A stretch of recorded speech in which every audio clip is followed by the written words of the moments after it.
Welcome to Aging in Style with me, Lori Williams. I'm an optimist by nature, and I believe you can follow your dreams at any age. My grandmother's journey with dementia ignited a passion in me to work with seniors. I've spent the past 13 years learning about seniors and aging. In my mid-50s, I followed my own dream and founded my company, where I use my expertise to help seniors locate housing and resources. On this podcast, we cover all aspects of aging. Join us each week to meet senior living experts and inspirational seniors who are following their dreams. The fact is, we're all aging, so why not do it in style? Hi everyone, welcome to the show. Today we are talking about a topic that scares a lot of people. It's the topic of hospice. And there's so much misinformation out there and confusion on what hospice is. So I decided to bring in an expert and invited my good friend Donna French.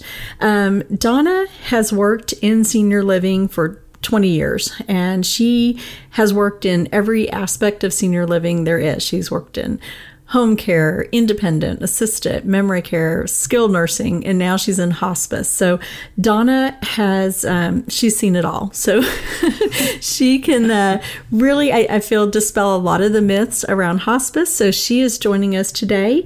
Donna currently is the community liaison with Archway Hospice. So welcome, Donna. Well, thank you. I'm so happy to be here. Good. What a topic to talk about. I'm anxious to let people know it's not a topic to be afraid of. If you get the education and the information out there, they will welcome the benefit. Exactly. And that's the whole purpose of this podcast, really, is just to educate people, because you don't know what you don't know. And if we can take some of the fear out of, this type of a topic, right, I think we're doing a big benefit for people. So how did you get into senior living? Oh my gosh. I got into senior living probably 20 plus years ago. My husband was a JCPenney in JCPenney management, and we moved around every few years. So I've done a variety of other things in my life too, but after the kids were in college, we moved to Chattanooga, Tennessee, and met some neighbors, and one of my neighbors ran a home health care, and he asked me if I wanted to work for him in the office part-time, and I just jumped at it. I said, I think I would love that. That would be just great. Well, he noticed something in me that I did not know about myself. He thought I would be good in front of an audience to, quote unquote, sell his home health care business. And I said, nope, absolutely not. I do not like the word sales. That's just not what I want to do. And he goes, well, that's good, because we do not sell anything. We do community education. So that struck me, you know what, I can educate. And I went around with him for a while, and then it became history, because I ended up loving to educate. And because of my husband's career, we moved from time to time. So it gave me the opportunity to go from, skilled nursing, home health, eventually assisted living, independent living. And then after we moved here to Dallas, when my husband retired, I really kind of thought I would retire too, but it's just not working out that way. No. Well, and I love that you call yourself an educator, because you are. And I've known you for years, mm-hmm. and that's what you do with families. You educate them mm-hmm. on the options, whether it's independent living or assisted living. And I did want to mention that about 5 years ago, there was a big deal here in Dallas that Donna French was retiring, and we were all very upset about that. But she didn't. I didn't. I was working at a assisted living as sales and marketing director, and had just said, I'm going to go ahead and let you know, this is going to age me, but at 65 years old, I was going to join my husband in retirement.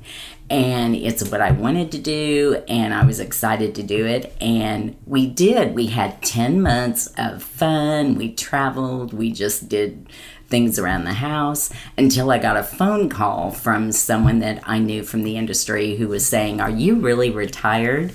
I said yes, and they wanted me to come and market for skilled nursing. And I was about ready to get back into the industry about that time anyway. So I went out of my 10-month retirement, and I've been at it ever since. And we're so glad you came back. And do you want to tell us how old you are? I don't mind that at all, because I just ended up saying 5 years ago I retired at 65, so I'm 70 years old. The only thing I don't like about 70 is the number itself. I don't feel that way. I just feel wonderful, and I'm just still not ready to stay home. My husband's kind of a homebody. And I'm not. So this gives me everything that I need. Well, I think people will be surprised that you're 70, because you don't look 70, you don't act 70. And Donna's one of my dearest friends, and I never think of you as 70. I feel like you're such an inspiration, though. Oh my gosh, thank you. You're welcome. Thank you so much. Well, I'm glad you didn't retire, and I'm glad that you ended up going into hospice, and now you can educate us on hospice. So what is hospice? Okay, hospice is a service that is for anyone, and I'm talking about any age, that has a terminal diagnosis and a estimated time frame of 6 months or less. However, that does not mean anymore that you bring hospice in at the very end of your life, because of medical breakthroughs, because of the way they treat different diseases now. There is no way they know when the death is going to occur. So hospice offers a service of nurses, CNAs, or hospice aides, chaplain, social worker. We go into the home or wherever you live and provide you the comfort and care that you need as you're going through your illness. And the word terminal could mean just cancer. It can be heart related. It can be Parkinson's, Alzheimer's. You do have to qualify with a certain diagnosis to be able to use the benefit, but it is a benefit that a lot of people don't really know that it's there. There is no out-of-pocket money for this. It's paid for by your insurance, Medicare, mostly for the people that are 65 or older, but also other insurance companies, and a hospice would have to have a license or a contract with some of the insurance companies. But hospice is a no out-of-pocket service, and we are there just to help the patient especially and their family accept the process of what's going on, and then help them through comfort measures, spiritual means, just anything they need, medical equipment, medications related to the hospice disease, the hospice diagnosis. And I learned about hospice when my grandmother went on hospice, and I was the same way, and this is, I think it's like 9-10 years ago now, but she had dementia, and when she went on hospice, my initial thought was, she's about to pass. But no, she lived for a year and a half. Yes. The benefit, like you said, they brought in a hospital bed. It was covered by Medicare. They brought in all the equipment she needed, her Depends, which was such a huge help because she did not have a lot of money. So this was a big help for my mom and my aunt who were caring for her. The beautiful thing of it was I was actually there when she was passing, and I was so impressed, and I just, ever since that, was such a great, it was a beautiful experience, actually. And I know that sounds strange to people No, I'm glad you brought that up, because I know when they, invited me in to, work for hospice, I know even after all the years I've had in senior living, it scared me, because I thought I really have always been about finding the next step for a senior, whether it was, help after a hospital stay, you need home health, or finding a new apartment to live in. And what I learned when I was educated on hospice is that I'm still giving the family the options they need to survive, and to survive comfortably and happily. And it doesn't always have to be a horrible, sad experience. Death, of course, nobody's prepared for it. No. But with what you have in a hospice company coming in, they create a bond with your loved one and with the family. They do. So that you can trust them. And, the first thing that we do is we tell them, we are available 24/7. We do plan of care together for our patients to let them know exactly when we're going to be coming by, whether it's a nurse or a chaplain or a home health aide, to do all the necessary things in the home or wherever you live. And we have our set plan of care, but if you need anything at any time, we are a phone call away, and we come. I mean, our nurses, one of the things I love about our nurses is when they get a call about a patient, one of the first things they ask is, do you need me to come over? Because the family may be so nervous something's happened, I don't understand, and they offer to come over. And that is such a comfort to the family. And I have learned that that's what I'm giving to families instead of a new home to live in or an activity to do, or I'm giving them peace of mind to know where to turn when they have a question, or they just need some comfort, and the patient themselves need it as well. But if we can get the family on board to know that we are there for them too, it can be just a group, family and friend experience totally. We take it very, very seriously. Yeah, you actually become kind of part of the family in a lot of cases. I know a lot of people who stay in touch forever with Our their chaplain hospice. has been known to go ahead and do the funeral service afterwards. They've gotten to know him so deeply that he'll offer to do the service for them. And that's another thing that we can do is we go in and we ask the family, what do you need when we come? Do you need help with setting up funeral arrangements? It's a hard subject to talk about because the minute you go in, you don't want to talk about their funeral. However, we explain to them, if we know what your plans are at the time that the death happens, we will take over and help you through that. Call the funeral home, make sure that your loved one gets picked up and taken to the funeral home. We can take those away from you so you can spend your time with your loved ones, starting the grieving process. Another myth, Lori, that I know of when we're going through the grieving process is that hospice ends at death. Our company, and I think most hospice companies, we follow the family for a complete year to make sure that they have everything that they need. Maybe a support group, maybe just somebody to talk to, a chaplain to still go by. So it doesn't end at death. We follow you through the grieving process. It's different for everyone. Yeah, I think that's such a huge benefit. And I know I just had a family last week where the dad had dementia. It was pretty far along, and he had broken his hip. He couldn't stay in the rehab where he was, and it was a 911 situation. Like, what are we going to do? And we found a care home, but it was such a quick move, so we were able to get him on hospice. We were able to get the hospice, got all the equipment over there, the bed set up. They were there for the family, and it's just been such a blessing for this family that was so stressed out and just didn't know where to begin. Well, it starts with that myth that I know my loved one's dying, but I guess we take care of them until at the end, and then hospice can come in. And if you can come in as early as possible, if they qualify, it's just a better benefit for your loved one and for the family, so you can all get to know each other.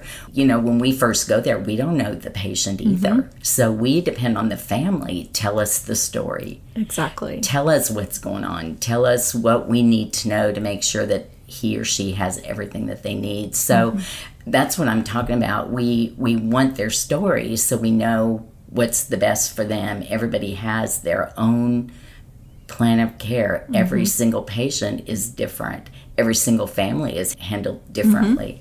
And my experience is I'm the one that gets to educate at the very beginning, lets them know what it is, what to expect, how to go about it. And then once we decide on the admission, we turn it over to my team. Boy, they're lickety-split. Okay, what do you need? We want it ordered immediately. If you're in the hospital, we want it there, delivered at the home before they get there. And y'all can turn it around in a day. We have turned many around in a day, and I'm not kidding. It can be done, but you have to find good partners to partner with, a good medical equipment company, a good pharmacy. It's like a well-oiled machine, and when we get that go-ahead, I'm working on one today, as a matter of fact, that we thought they were going to be admitted straight from the hospital, and the hospital never gave the order, never called anybody. They sent him home. So we're scurrying around now. We do know they qualify, but she went home today, so we need to get in there today. So I've already got our director of nurses working on everything she needs to make it acceptable for Medicare to go in as soon as we are, and just to make sure that they have everything that they need. Yeah, so it's sort of like a puzzle. You just piece all those pieces together to get them everything they need. It's true. So they qualify. It's for a 6-month period, and then they can re-qualify for another 6 months. Absolutely. One of the things that we just want to stress to a family is you know, you go in with that original diagnosis and the original plan of care that, okay, the doctor says you have a terminal illness. It's not our job to decide. Nobody can decide when it's going to be. The only thing hospice can do is monitor all the symptoms, everything that's going on, to make sure that they continue to qualify medically. And then, so if it's longer than 6 months, our hospice patients have to be recertified every so often. Okay. We just have to show Medicare or the insurance company that you still have a qualifying diagnosis, and then we need to be able to support the diagnosis for the qualification of hospice. So there's another myth that once you go on hospice, you're inevitably going to die. Not true. We have patients all the time that may go off. It doesn't mean their diagnosis has gone away, but it means for now they're stable. They really don't need that extra benefit in the home, so they may not qualify, so you can go off hospice, and then if they start to decline, or when they start to decline, you can go back in. So there are some criteria you do have to follow, and we don't just look at somebody and go, oh, it's time. We have to just meet all the criteria. And our hospice team, they are so specially trained in hospice. To find a really good caregiver or nurse or even chaplain or social worker, hospice is a very special career. I would think so. It's hard. We do get close to our families. However, they've got the empathy, the sympathy, they've got everything that it takes to be able to be with that family until the very last minute. And then we also do have to move on. But it takes a really, really special person to be able to do that and make a difference in their life. I feel like hospice is really more of like a calling for people. I never would have believed that, because, but you are absolutely right. I mean, when they approached me, I just remember thinking, you know, I love what I do. I love every entity of senior living that I've worked in, but hospice, I'm not sure. But I want you to know the families that I have met, and I don't get to stay with them very long. Because you're in the beginning, because I have to turn them over. But that doesn't mean I don't follow up with my families with, you know, courtesy calls. How are things going? I just wanted to catch up. But I do want you to know that I can't tell you what it does for me when I see that family understand what I'm talking about. Because I may go in and a family, number one, nope, I don't want it. Part of my family wants it, part of my family says no. And I mean, I can have up to a couple of meetings with different family members, and you can give the education and you turn it over to them. We do not force them in any way to accept hospice. I mean, it's something that you have to be able to buy into. I know that kind of sounds funny, but if everybody is on board with what we're trying to do, make their life better and give you some peace and comfort while you're going through this, it's just really rewarding to me to know that I can give the education where they can make the decision to accept it. By saying that, I think I was so kind of shocked that what I get back from them is so much more than what I think I give them. I mean, does that make sense? Yeah, oh, absolutely. It gives me a purpose. We were talking about purpose earlier. What is my purpose? My purpose is to educate, be there for whatever they need. Take that stress off of them. Take the stress off of them. And then to see it take place and watch the process work. I mean, I'm not like emotional getting ready to cry, but it's an emotional thing for me to watch the process work. And I never would have thought that it would affect me like it has. It's pretty, it's beautiful, it can be sad, it hurts, but it's in my heart. And I mean, death it's a hard topic. People don't like to talk about it because, of course, we think death and we think, you know, it's scary. And so I'm sure a lot of the families that you speak with, everyone kind of has to be on board, because you're going to have some who are in denial that no, mom's going to make it, she's not going to pass. And then, I'm sure you get all the emotions. Some people who are angry about it. And there's a lot of family dynamics. Oh, yes. And you have to be a social worker almost in every entity of hospice, because you're going in with such a negative vibe to begin with, and every story is different. I just left the office this morning, and we have a nurse who's fairly new in hospice, and I stopped her this morning and asked her how she was doing, because we admitted a patient on Thursday. The wife was in total denial, married 55 years. So like I said earlier, we're not there to force them to accept what's going on. We're there to help them get through it. And 4 days wasn't very long to be able to do that. But I asked our nurse, how are you? How is the family? She was touched, especially. She said, Donna, I think what moved me the most is when they removed her husband from the home. He was in the military. She said, they removed him from the home with a flag draped over his body. And she said, we all just stood there at attention and saluted him as he went out the door. And it gave me goosebumps. I love that. But I watched how that affected her, and I thought, she's a really good nurse, but she's just experiencing some of these things herself. And to see that she thought it was so memorable and beautiful, wonderful and beautiful. That's just kind of what we do. I know that sounds like, oh, you're in hospice, I don't know how you do it. It's not all gloom and doom. Yeah, there's rewards there too. There it is, and it's going to end up being gloomy. But if you're prepared for it, then we can help you work through it. Exactly. Well, there are, so many myths, and we have touched on some of them. We got sidetracked, didn't we? Well, no, I mean, it's just, I feel like just with hospice, anytime I bring it up with people, they automatically either shut down. Very, very rarely there's someone who goes, oh, yes, I do know, that you can be on hospice. And it's not, it doesn't mean you're going to die in a day or 2 days or whatever. So we did talk about that you don't have to be actively dying to go on hospice. You can be on for 6 months if you're you could maybe get better and go off hospice, or you could, is it certification? Is that what it is? It is a certification So period. recertification. I made a new word up there, recertificate. Recertify. There you go. Yes, and then they could be another 6 months. And like I said, my grandmother was a year and a half. I know. There's some that we do admit right away during that process, and it doesn't matter what process you're in. We make sure you have everything you need from start to finish. So absolutely. Yeah. And then I think, the other myth, you give hope, and I don't think people see that. I know.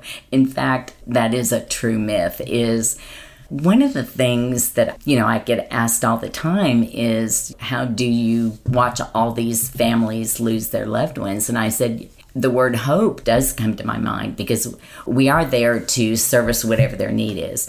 But we do give them the hope that you can come together as in love, in comfort, not always hope for a cure, but hope that you give your loved one that's going through this an experience that, will be pain-free, spiritual, if they're a spiritual person. If they're not, no judgment. We are there for whatever the person is. But the hope that comes involved is hope for the future, for the family. What is that going to be once the loved one is gone? I'll get to a story about that in a minute. If they have an experience that's not horrifying when their loved one dies, they can move on with their life.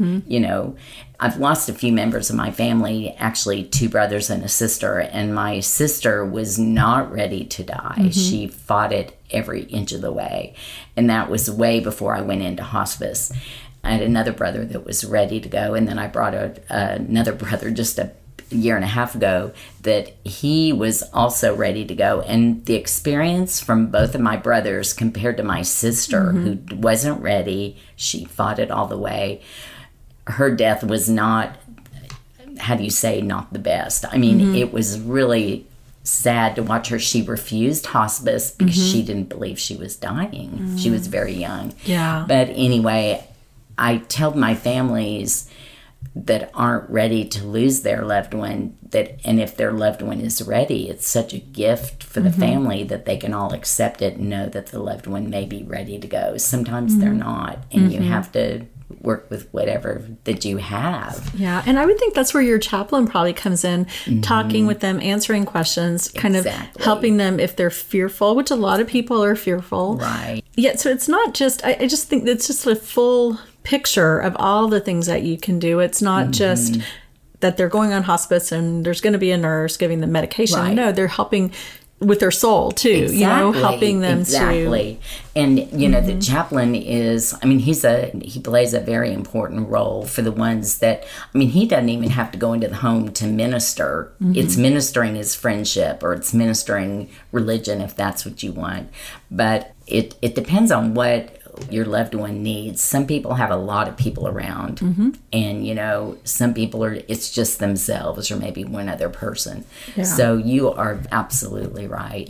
One thing I also forgot to mention is before the pandemic, we had a pretty good list of volunteers that go into the home, and they can read to the patient, or you know, just be there to visit, or you know, help with anything that they need at home. With COVID going on, they are out there in the homes if we COVID test every Friday. So if the family wants a volunteer, but you know, our volunteer program really was going pretty well before the pandemic hit. Well, hopefully it can get back going strong again. Is it a lot of retirees who volunteer? It is. In fact, you'd be surprised. Some of the family members or the loved ones of our patients will come back and say, is there anything I can help with? I lost a really good friend a couple weeks ago, and actually it's been about a month, and one of her best friends lost her husband, and then now her very dear friend, she said, Donna, what can I do? I want to volunteer. So, I mean, they come from all walks of life. I heard Abby's little podcast last week. Oh, yeah. My daughter, 17. Your daughter, I'm sorry, yeah. She had a podcast. Teenagers that might have that ability to go in and just be with a senior and talk or visit. They can help in the office. Maybe visiting a sick patient isn't their forte. Volunteers maybe can making help in a the card office. or sending something to the family. Absolutely, mail. Like that. Oh, the seniors love mail. Yeah. That's wonderful. So I think we hit on pretty much some of the other myths. And like I said, there's so many. But you know, one thing we were talking about earlier, if you choose hospice, people think that if you choose it, you no longer can get medical care. And that's not true. That's a very good point. When you go on hospice, you are accepting, you know, that you have a terminal illness, and hospice picks you up for whatever the diagnosis is. So let's say if a patient has cancer, you're really not going back to the oncologist, and you are choosing not to have any more treatment for that disease, because at the time you come on hospice, there's usually an issue that the doctor says there's really nothing more we can do to make you better. But, you know, we go in and see if we can have them stabilize in their illness. Well, let's take, for instance, we have a lady right now that she was, I think we picked her up for possibly heart, but she broke her hip. Well, we're not going to deny them going back to their orthopedist to go have their hip. So you can continue to have your medical issues seen as long as it's not related to the hospice diagnosis. So she had a new diagnosis of her hip, but she could go and see the... And even if you're on hospice and you would fall and break your hip, or you would have something that needed attending to, you would have to, you know, depending on the doctor, would you want to go through surgery to fix the break? Or, you know, you can definitely have things diagnosed, but you are kind of giving up treatment for the terminal illness. So people ask all the time, we have a dental appointment. You know, it depends on what stage of the illness you're in. If you're still able to get back and forth, then you maybe have a bad tooth. Or somebody asked me the other day, can I still go to my urologist? We have to ask them, what are you seeing your urologist for? Is it something that is going to benefit you to, you know, continue your urology appointment it's a different diagnosis that we picked her up for. Does that make sense? It does make sense. And, we touched on it earlier. So like hospice is paid for typically by Medicare if you're over, the 65. But, right. If you're younger, your insurance would cover it. So this is where people get confused because they'll call me and they'll say, okay, so we're going on hospice. Dad's on Medicare. Can he still do his physical therapy? No. Because that's both Medicare. And that's a really good point, is a lot of people think that they can continue home health with hospice. Anything that is also paid for by your Medicare is not going to pay for both. Exactly. So physical therapy is a type of therapy where it's improving what's going on in your life. So it's not that we don't want them to improve their walking or their strength, but you actually just can't have home health coming in at the same time hospice does. We do have physical therapy, occupational therapy, speech therapy, available for those on an individual basis if it's needed for their treatment. Comfort, maybe massage treatments. It's not designed that you're gonna come into hospice and think that you're not walking now, but in a month or two you're gonna get strong enough to walk again.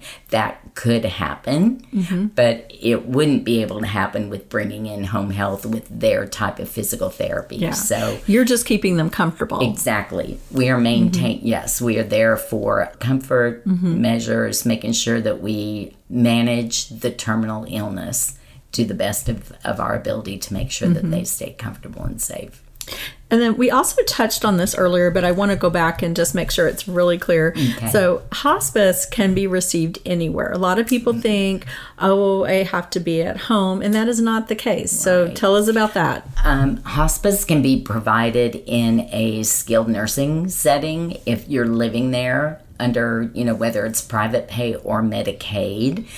We do have a license for Medicaid patients as well. So we can go into skilled nursing facilities and add hospice to the treatment there because they've got the 24/7 care, and then we go in under the hospice diagnosis. We can go into independent livings, residential care homes, assisted livings, wherever you live. If you move, let's say you're in your home and you move to an assisted living, our team will follow you from your home to your assisted living if it's within our designated counties that we have a license for. So we follow you wherever you go. Yeah. So, and that's beautiful. And I think that's something that people get very confused about because they're like, well, how can I be in independent living and still receiving it? But that's all part of the age and place. And people don't understand the terms they use. I went to do an admission one day, and since you can't have home health coming in at the same time, that's one of the things that we try to make sure we know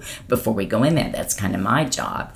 And I went to admit a patient that somebody else had actually interviewed, and our nurse was told that she had help coming into the home. So we assumed, which every day you learn something new, assumed that they just had somebody coming in. Like a caregiver. With a caregiver. So I get there, and we were getting ready to sign the documents. She goes, oh, the nurse is coming today. And I had to back up and go, oh, tell me a little bit of what you're talking about. She said the nurse, so I assumed it was home health. And which is home health is your medical base, home care is your non-medical. Exactly. There you go. Thank you. So I actually just had to stop and ask a few more questions and find out what we're really doing, because you can't have the same entity in the house at the same time. Medicare is not going to pay for both.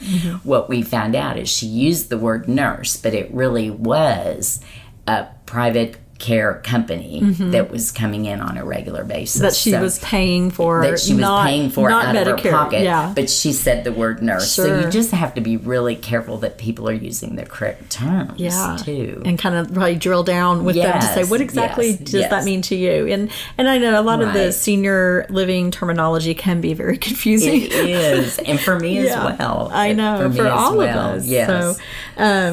So I hope that this has helped everyone listening to make hospice less scary and explain more what it's about. And Donna, I appreciate you so much coming on. I love being here. I wanted to make sure we covered the things that really were the myths. So if we missed anything, we'll do another pod. That's right. Another podcast in a few months. So. Yeah, because there is so much to it. And when we were, talking about the show, there were a lot of other things we could talk about and add to, but we just don't want to make it really confusing. Right. There's so much more to it, and just keep in mind that it is for the dying. Mm-hmm. But what I like to do is when I talk to my families, I try to go, we are here for the living. You're still living. Let us give you what it takes, or whatever the needs are, to make sure that the life you have now, the loved one has now, is the best that it can be. Absolutely. So, try and get away from the word, even though inevitably that's what you're doing. But let's concentrate on what's going on now, because you can make it better for everybody. And you know what? I think that kind of says it all with hospice. Instead of it's like, let's change our mindset from hospice, you're dying. Let's change it to hospice. Let's give you the best quality of life that you have left. Exactly. Yeah, exactly. I think that's really important. So, well, thank you. Sure. Thank you, Donna. I hope you all did not mind listening to the topic, because, that's one of my biggest challenges, is getting around that word, your hospice. I don't know how you do it. Well, I don't know how either, but I don't know. It just makes me feel good when we can help the families. So. Well, you're following your passion. Yeah. We're glad that you came out of retirement. My husband knows better than to, say anything about it. It used to be when I worked in all the other fields, I'd call him up and go, I'm leaving in 10 minutes. You're leaving your desk. Well, an hour later you're at home because something came up. So I always tell him now, I will call you in the car when the car is started, and that's when I'm on my way home. Yeah, because you never know. I know. With hospice, what's going to come up. So, well, thank you so much, Lori, for being thanks on. for inviting me. Of it was course. just something that I just really didn't know I had a passion for, but I do. Yeah. And look at that. You discovered your passion later in life, which we always talk about on this show. At my late life, I discovered something that just keeps me focused and happy, and gives me, really gives me, it motivates me, if that's crazy to say. No, not at all. And it's fulfilling. Yeah. Thank you for all you do for our seniors. And Lori. Thank you. It's you, really, that motivates me, too. Look at you you're go. so sweet. Thank you. Thank you all for listening and not being scared of the term hospice. And I hope that we opened your minds. And if you have questions, want to know more about hospice, you can always reach out to me, to Donna. All of her information will be listed at the end of the podcast, so you can contact her. And as always, thank you so much for listening. Thank you, everyone. Sure. And if you are on Apple Podcasts, please go give us a rating. Let us know how you think we're doing. And if you have any questions or have a topic you want us to talk about, just drop me a line. Thanks. Bye-bye.